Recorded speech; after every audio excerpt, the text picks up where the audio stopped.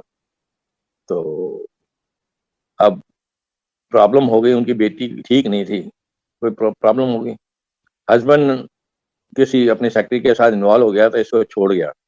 अब ये बड़ी दुखी कि हस्बैंड छोड़ गया है, अब मैं क्या करूं। इस साल मतलब मैं तो हर साल अपने शिव जी के पास अमरनाथ जाती थी, फिर इसने कहा चलो लास्ट टाइम जाती हूँ, कुछ होगा ठीक है, नहीं तो फिर वहां पे गई अमरनाथ। रास्ते में इसको वो मिला लंगड़ा बाबा, एक मतलब एक टांग का बाबा खड़ा था वहां पे। तो बाबा जी ने बुलाया, क्यों बीबी तू बहुत दुखी है। फिर हाँ बाबा जी बहुत दुखी हूँ, चल जाके दर्शन करके इधर ही आई। तो वो अपना दर्शन करके आई वापस, और बाबा जी दोनों टांगों में खड़े हैं। एक तो उन्होंने मेडिकल दिखा दिया, इसको समझ नहीं आई, और उन्होंने 500 की गड्डी जेब में से निकाली, ले रख ले बीबी तेरे काम आऊगी। उन्होंने कहा कि एंड की जो मैं तो इतने करोड़ों में घूम खेली हुई है, ये क्या है। फिर कोई बात नहीं, तो 500 का नोट निकाल के रख ले, तेरे वास्ते ठीक रहेगा। तो उसने 500 का नया नोट रख लिया जेब में और चली आई वापस। अब घर वापस आई तो थोड़े दिनों में पति भी वापस आ गया, क्योंकि उस लड़की ने उसको धोखा दे दिया, फैक्ट्री ने। खैर ये फिर जब पति वापस आ गया, ये भी खुश हो गई, बिजनेस भी आ गया वापस। फिर इसको ध्यान आया कि मेरी बेटी तो ठीक नहीं है, अब क्या करूं इसका। फिर कोई फ्रेंड इसकी और गुरु जी के पास आती थी, तब तक गुरु जी चोला छोड़ चुके थे। तो अगर भी ऐसा है, यहाँ पे मंदिर है शिव जी का, गुरु जी का मंदिर है, यहाँ चलो, यहाँ पे काफी बीमारियां ठीक हो जाती हैं। वो इनको लेके आई, आई वहाँ पे। तो पहले आके वही माथा टेका इसने गणेश जी का, फिर समाधि का, फिर उसके बाद अंदर आई, फोटो देखी गुरु जी की, कहते यही तो मुझे मिले वहाँ पे अमरनाथ में, अब ये कैसे मर सकते हैं, ये तो जिंदा है। तो वही सुना रही थी कि भाई गुरु जी ने चोला छोड़ दिया, इसको दर्शन कैसे दे दिए।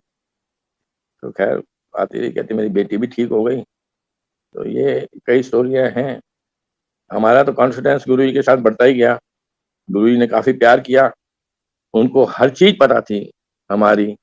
मेरा पिछला जन्म मुझे नहीं पता, मेरा अगला जन्म मुझे नहीं पता, लेकिन मुझे इतना पता है कि जब से मैं पैदा हुआ हूँ, होश संभाला, मैंने क्या किया। गुरु जी को सब पता था, टाइम टू टाइम वो बता देते। अब देखो यहाँ पे हमारी इतनी फाइनेंशियल पोजीशन इतनी अच्छी नहीं थी जब हम गुरु जी से मिले थे। फिर गुरु जी ने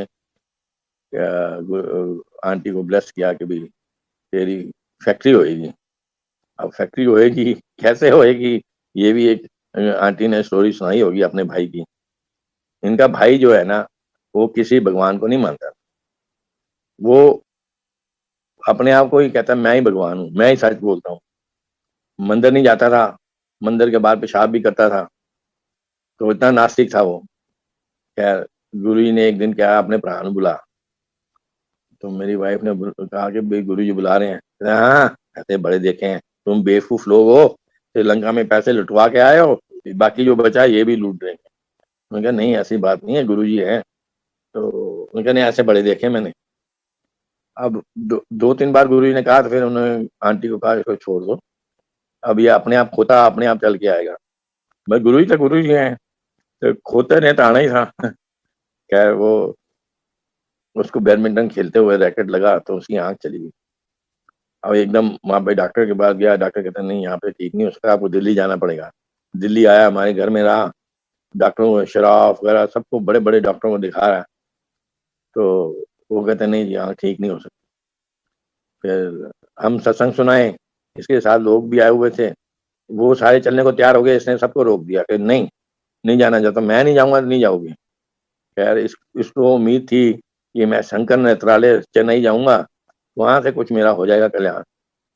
तो गुरु जी ने इन द मीन टाइम, हम तो जाते ही थे इनको छोड़ के घर में, गुरु जी कहने उन्होंने कहने की जरूरत नहीं है, आपको तो अपने आप चल के आएगा, उन जिन्होंने ले आना है 15 दिन बाद ले आई। उस टाइम 7 जुलाई को 15 दिन होते थे। ये जी शंकर नेत्रालय गया, हम भी साथ में, मैं भी साथ में गया, 6-7 लोग थे, ट्रेन से गए थे। एंड बाई एयर कहता प्रेशर पड़ेगा। तो शंकर नेत्रालय में गया तो उसने कहा, सारा चेक किया, कहते हैं कि भाई साहब आपकी राइट आई तो खत्म है, ये ठीक हो ही नहीं सकती, यहाँ पे खड्डे पड़ जाएंगे। लेफ्ट आई में 65% विजन है, जो उसको बचाना है तो आपको इतने इतने टेस्ट कराने पड़ेंगे, और आपको टेस्ट कराने के बाद हर 2-3 महीने में शंकर निपटाने आना पड़ेगा और चेक कराने के लिए, और दवाइयाँ ये खानी पड़ेंगी, स्टेरॉइड्स वगैरह।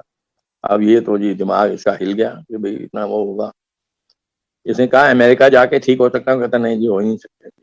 फिर वापस आ रहा था, हम तो इसको सत्संग कर रहे थे, मैं कहा गुरु जी के पास चलना तुमने, वही डॉक्टर है, 1 सेकंड में तेरा ठीक कर देंगे। खैर जी वापस आए तो रास्ते में झांसी आता है, झांसी में हमारा दूसरा सा बड़ा सांडू है, वो खाना देने आए, और उनसे पूछता है कि भाई आप गुरु जी के पास गए थे, आपने क्या देखा? उन्होंने कहा बिल्कुल शिव जी हैं। तब इसको थोड़ा हौसला आया, तो ये फिर 7 जुलाई को यहाँ पे चल के आया गुरु जी के पास। 7 जुलाई को गुरु जी का बर्थडे हो रहा था, हंसराज हंस गाने गा रहा था, इसको बड़ा मजा आ रहा था, काफी भीड़ थी उस टाइम, तो बात नहीं हो सकती थी। खैर एम्पायर स्टेट में दूसरे दिन 8 तारीख को आया, एंड आंटी के साथ गया वहाँ पे, आंटी को बुलाया गुरु जी ने, तो ये साथ में गया। उनके नहीं चल पीछे, ज्वारी के थोड़ा ट्रेन नहीं बुलाया, अपना ये फर्स्ट क्लास से मतलब बैठ के इससे बात नहीं करी। अब ये पहले नखरे मार रहा था, अब तो गुरु जी नखरे मारेंगे ना, इसको बताएंगे मैं कौन हूँ। खैर जी हम बाहर जो एम्पायर स्टेट की खड़ी होती थी वहां पे बैठते थे, गुरु जी से बात नहीं करते थे। अब ये उदास कि भाई मैं क्या करूं, 1 हफ्ता उन्होंने इनसे बात नहीं, सुतरसाया कि तू नहीं आता था, तू भी तरस। खैर हफ्ते बाद किसी ने आंटी को कहा कि गुरु जी से बात कर लो, उनको कहो कि मैंने बुलाया ऐसे रखा या भेजा आगरा। ऐसे ही गुरु जी से बात की आंटी ने। आंटी ने कहा कि मैं पढ़ाया है, कहते हाँ मैंने पता है, गुरु जी मैं ऐसे रखा है आगरा भेजा। क्या इन्हें कहा थर्सडे नू जाना, वीरवार नू तांबे का लोटा लेके आ जाए। तो यार तांबे का लोटा लेके थर्सडे को गुरु जी कैबिनेट में बैठे थे, तो उन्होंने एक खड़ा था साथ में, तो आंटी को कहते हैं कितने कितने तेरा नासिक रहा, खड़ा था यार साथ में। तो बताया तो ऐसे डेट ऑफ बर्थ हम पूछी, तो गुरु जी ने लोटा ब्लेस कर दिया और या कल्याण की था। अब जब गुरु जी ने बोला कल्याण की था, तो मैंने इसको पकड़ लिया बाहर आके, मैं कहा तूने क्या मांगा था गुरु जी से? जिसने बताया कि मैंने गुरु जी से बोला मुझे इतनी जल्दी मत देना जब तक मुझे पूरा विश्वास ना हो जाए। गुरु जी ने इसकी लेफ्ट आई तो एकदम बिल्कुल ठीक कर दिया 1 सेकंड में। मैं कहा बेवकूफ, पूरा मांगता है तो पूरा सब ठीक हो जाता। तो फिर गुरु ने ये बोला था रेनू 5-6 साल लगेंगे समझने की गुरु की होता है। वाकई इसको 5-6 साल ही लगे गुरु की होता है समझने, तो इसको समझ नहीं आ रही थी। इन द मीन टाइम एक मतलब गुरु जी के पास आता था हर टाइम, लेकिन वो 100% जो विश्वास होता है ना, वो अभी इसको पैदा नहीं हुआ था।